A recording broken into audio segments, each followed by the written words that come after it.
I'd like to talk to you today about Mirolin acrylic products. Mirolin manufactures acrylic products in Toronto, Ontario and in Airdrie, Alberta.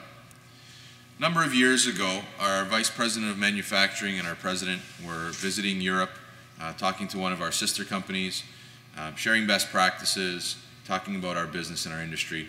And as they're walking through the manufacturing facility, something struck them as a little bit odd. Something very different than what happens in North America. In Europe, bathware manufactured using acrylic sheet is not actually reinforced on the backside with fiberglass. And the reason for this is that governments over the last number of years in Europe have encouraged manufacturers to reduce the amount of emissions and pollution that they're putting into our environment.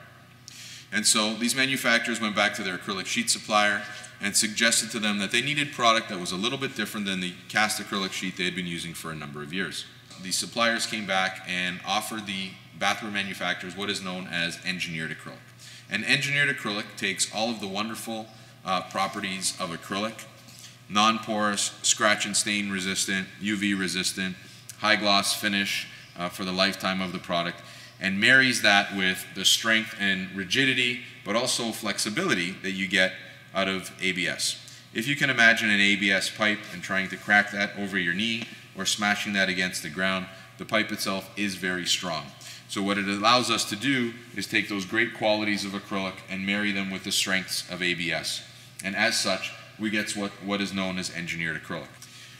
What I want to show you today is some of the strengths that are in this material inherently. So when we take this wall, we have the ability to push it back or inward. What you're hearing is that crackling sound is the fiberglass reinforcement on the back of this product. As those bonds snap, the air pockets release, okay? And that crackling sound starts to diminish, okay? Again, when we flip to this wall, you'll hear the crackling sound. That is not the acrylic sheet breaking. Traditionally in cast acrylic product or fiberglass, we would see a crack right along this lower line here, okay, as we flex the wall. This material is incredibly forgiving and allows us to take the walls and flex them in or push them out as we might see necessary, okay? This type of product is big and bulky and not very easy to handle. It's not uncommon for it to tip over either due to mishandling or wind. When something like that happens on traditional cast acrylic or fiberglass product, it's very common that the product has been damaged, either spidered up the back wall or enough damage that it can no longer be installed.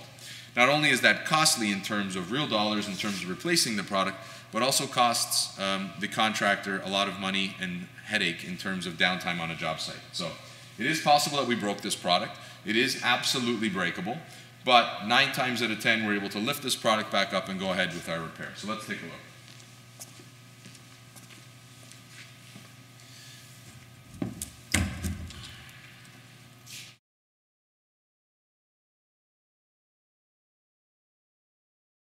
Product looks okay. No damage on the back wall. Top flanges all seem to be in good shape. It's not uncommon that you'd get a small crack through the tile flange at the top here, okay?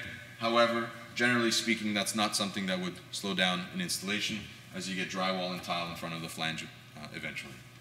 One of the things I'd like to point out here is all of the sheet itself comes to us from the manufacturer with this microfilm on it, okay? What that means is that it can easily peel away any of the dirt and mildew, spackle or paint splatter on the product that falls during the installation process. Another thing I'd like to show you is all of the tile flanges on Mirolin showers and tub showers are devoid of fiberglass. The reason for that is the acrylic sheet itself is very, very strong and does not require any additional reinforcing. Okay, so it limits the amount of fiberglass we spray. But also, more importantly, you can take your stud wall and put it up against the side of the tub shower and get a nice smooth finish. No need to pre-drill, and just put your screw through the flange. Okay? What I want to show you here is that what's sitting forward on this product is simply the 2 thin flanges, okay, on this tub shower.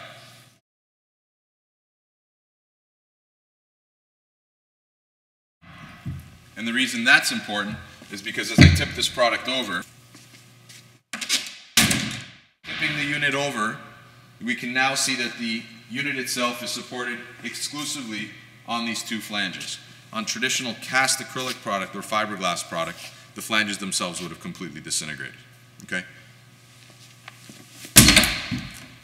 Not only does this support those flanges and the acrylic strength itself support the weight of the tub, but it also supports my weight. So we can walk back and forth across this product. Okay? We can flex the product and it comes back to its normal. Okay.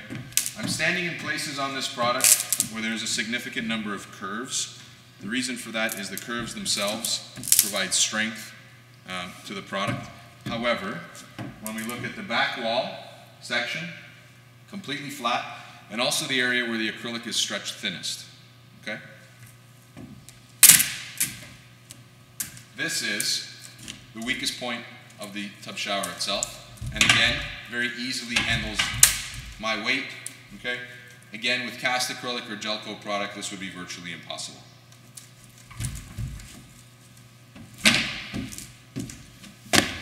Before we flip the product over to see what, if we've caused any damage to the acrylic, I want to point out a few things on the underside of the unit. We've got wood reinforcement to keep the bottom of the base very strong. You'll also notice that there's a score in the base itself, and the reason for this is the bottom of a bathing well has to drain to the drain location, and in order to do so, we see the bottom of the bathtub is sloped towards the drain, but also curved. And if we were to take a flat piece of wood and put it on a curved surface, inevitably we're going to get gaps through the product. So what we've done is we've scored the product to allow the base to conform to the shape of the bathing well. Another thing you'll notice is what we call a bottom out leg. This leg is intended to sit a 1/16 to an 1/8 of an inch off the floor. The reason for this is as we fill the bathtub with water and we put someone in the tub, this tub naturally will want to flex. Okay? This bottom out leg will ensure that the maximum that bathing well is going to move before it hits your floor is an 1/8 to a 1/16 of an inch, essentially a negligible amount. We also bring this wooden base up around the drain.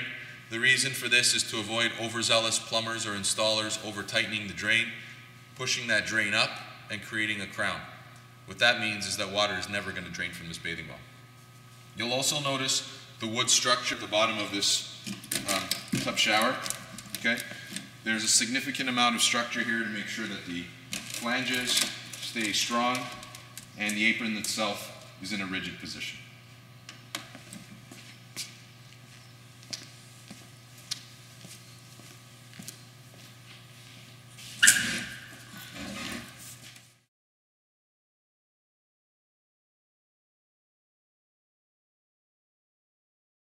So we can see where I was standing on the product. Flexing the towel bar. This is the area that was depressed and then popped back up. This is that thin area on the back wall that I had walked through.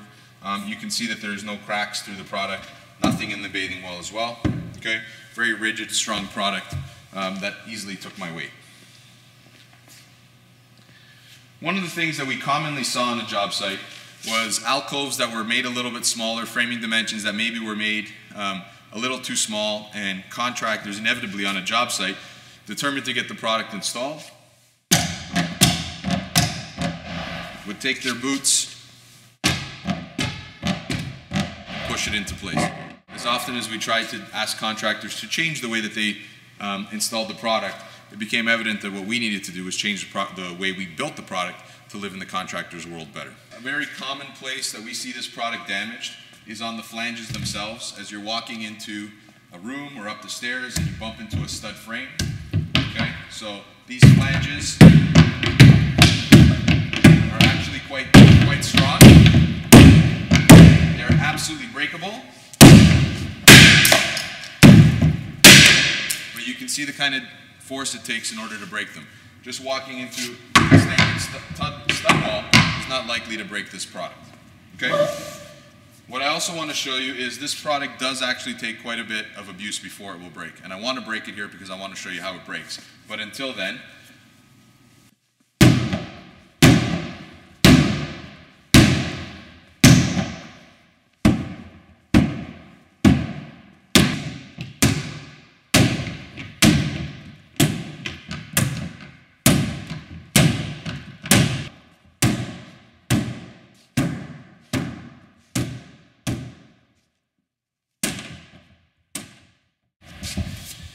So we can see the product does break, but what I want to point out is the way it breaks.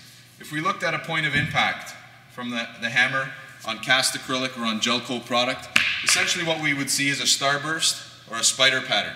And what that means is that from a point of impact, okay, you get cracks shooting in a number of different directions.